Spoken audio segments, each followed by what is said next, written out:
আমার বয়সী একটা ছেলের সাথে ফেসবুকে খুব ভালোই আড্ডা জমে।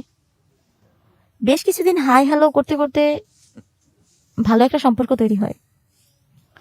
সম্পর্কটা যদিও বা অতটা জটিল ও কঠিন ছিল না, এক পর্যায়ে বলতে পারেন যে অশ্লীলতা ছিল বেশিটাই। কেমন আছেন সবাই? আমি বিলকিস, আপনাদের মাঝে ছোট্ট একটি গল্প নিয়ে আসলাম। ভিডিওটা না টেনে ফুল ভিডিওটা দেখবেন আর আমার পাশেই থাকবেন। যাই হোক, কেমন আছেন সবাই? আমার জন্য দোয়া করবেন। আলহামদুলিল্লাহ, আমিও ভালো আছি। যাই হোক, তাহলে আজকের মূল গল্প শুরু করি। আমার স্বামী মারা যায়, বিবাহিত জীবন আমার স্বামী মারা যায় 10 বছর হলো। তিনি তখন মারা যায়, আমার 8 বছরের একটা বাচ্চাও ছিল। ভাই শেষ করলেন তো ভিডিওটা? যাই হোক, আসসালামু আলাইকুম সুপ্রিয় দর্শক মন্ডলী, কেমন আছেন সবাই? আমি বিলকিস, আপনাদের মাঝে ছোট্ট একটি গল্প নিয়ে। আশা করি না টেনে পুরো গল্পটা দেখবেন এবং পাশে থাকবেন। বাজে কমেন্টস কেউ করবেন না, কথাগুলো শুনবেন। যাই হোক, তাহলে আজকের গল্প বলি। বিবাহিত জীবন আমার। বিয়ের 10 বছর পর আমার হাজবেন্ড মারা যায়। জীবনটা সুন্দরী ছিল, গুছানো জীবন ছিল। উনি যখন মারা যায়, আমার তখন একটা 8 বছরের সন্তান আছে, ছেলে সন্তান। তার নাম লাবিব। ছেলে সন্তান আছে।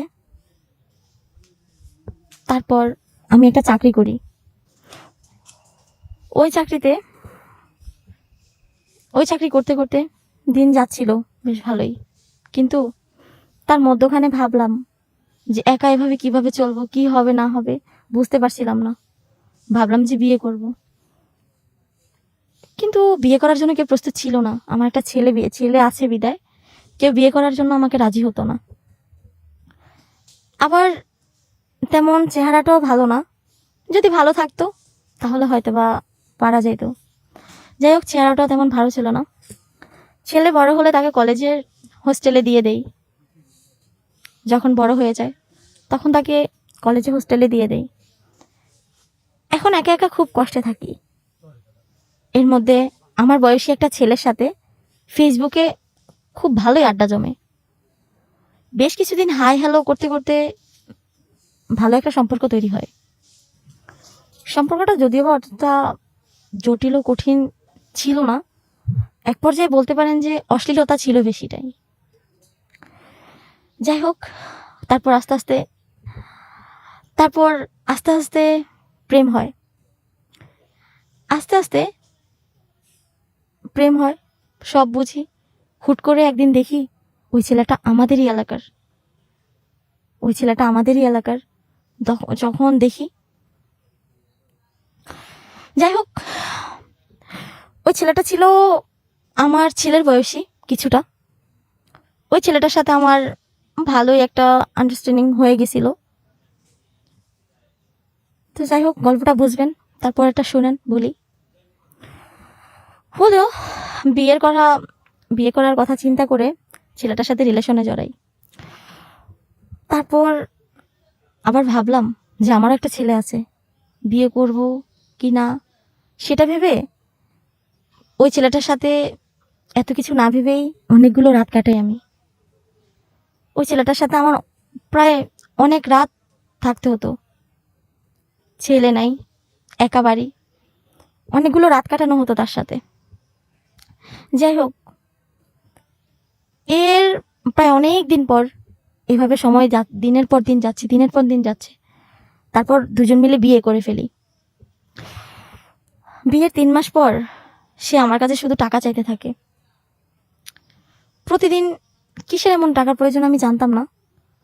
সে প্রতিদিন আমার থেকে টাকা নিত। আর আমিও ভাবতাম, যেহেতু এখন আমার স্বামী, দিলেই বা সমস্যা কোথায়? যেহেতু দুইজনের লাইফটা গড়বো, একসাথে থাকবো সব সময়, তাহলে অবশ্যই তাকে আমার হেল্প করতে হবে। সেটা ভেবে দিনের পর দিন তাকে টাকা দিয়েই যাচ্ছি। বেশ কিছুদিন পর ও আমার টাকা দিয়ে একটা বাইক কিনে। ওই বাইকটা কিনে বেশ কিছুদিন পর আবার দেখি সে অন্য মেয়েদেরকে নিয়ে বাইক দিয়ে ঘুরতেছে। তখন আমি চাকরিতে যাইতাম, মাঝে মাঝে দেখতাম, কিন্তু অতটা সিরিয়াসভাবে নেই আমি, যেহেতু স্বামীটা আমার, বিশ্বাস রাখতে হবে, ওইটা ভেবে অতটা সিরিয়াসভাবে নেই। যাই হোক, তারপর দেখি অন্য মেয়েদের সাথে ঘুরতেছে, এভাবে আমার থেকেও 20 লাখ টাকার উপরও নিয়ে নেয়। নিজে যা চাকরি করেছি তার থেকে সম্বল কিছুই রাখিনি আমি। এদিক দিয়ে ছেলের পড়ালেখার খরচ, ছেলের হোস্টেলের খরচ, সব কিছু দিতে হতো। অন্য দিক দিয়ে স্বামীকে বিশ্বাস করে সব টাকা তার হাতে তুলে দিতাম। আমার মাসের যে স্যালারিটা আসতো সেটা তার ফোনেই আসতো, প্রতিটা বেতন তার হাতে থাকতো। এতটাই বিশ্বাস করছিলাম। বললাম না যে অল্পতেই ভালোবাসা পেয়ে যায় সে কখনো এটার মূল্য দিতে পারে না। ঠিক তেমনই আমার সাথেও হয়েছে। মন প্রাণ দিয়ে ভালোবাসছিলাম, ভাবলাম হয়তো বা লাইফটা সুন্দরই কাটবে, যেহেতু আমার হাজব্যান্ড নেই। এতদিন পর একটা বিয়ে করেছি, শুধু তার মন রক্ষার জন্য দিনের পর দিন তার কাছে সবকিছু তুলে দিয়েছি আমি। আমার যা ছিল, টাকা পয়সা, ধন সম্পদ, সবকিছু আমি তার হাতেই তুলে দিয়েছি। কারণ ভাবতাম যেহেতু দুইজন একসাথে লাইফটা সাজিয়ে নিয়েছি, বিয়ে করে ফেলেছি, তখন একসাথে তো আমাদের থাকা হবে, তাই ভেবে সবকিছু দিয়ে দিয়েছি। এর মধ্যে 20 লাখ টাকার মতো আমার থেকে নিয়েছে। আমিও দিয়েছি, নিয়েছে না, আমিও দিয়েছি। ওই যে বললাম বিশ্বাস। যাই হোক, তখন বুঝতে পারি ও আসলে, ধীরে ধীরে বুঝতে পারি ও আসলে আমাকে না, আমার টাকাগুলাকে ভালোবাসছিল। বুঝার পরে বুক চাপা কষ্ট নিয়ে কি বলবো আমি বুঝতে পারতেছিলাম না। তাকে কি বলবো, সে একজন ছেলে মানুষ, ছেলে যদি চলে যায়, ওইভাবে কিছু বলিনি। বেশ কিছুদিন পর যখন টাকা আরও নিতেছে, একটা মেয়ের সাথে ঘুরতেছে, সেটা নিজ সামনে ধরা খেল, দেখলাম মোটরসাইকেল নিয়ে ঘুরতেছে। চাকরি থেকে ফেরার পথে তাকে আমি দেখি। দেখার পর প্রশ্ন করলাম, এই মেয়েটাকে? বলে আমার গার্লফ্রেন্ড। বাহ, কি সুন্দর! তাহলে আমি কি ছিলাম? আমার সাথে টাকা নেওয়ার জন্য তোমার রিলেশন, বিয়ে, সাজানো নাটক, এগুলো তোমার? তারপর বুঝে গেলাম যে আসলে ওই ছেলেটা আমাকে ভালোবাসেনি।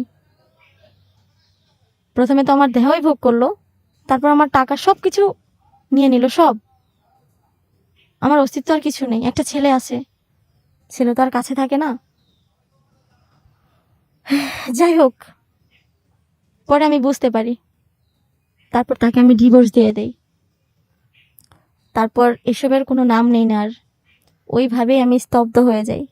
কখনো কোনো ছেলের প্রতি আকৃষ্ট হইনি আমি আর, সব ছেড়ে দেই।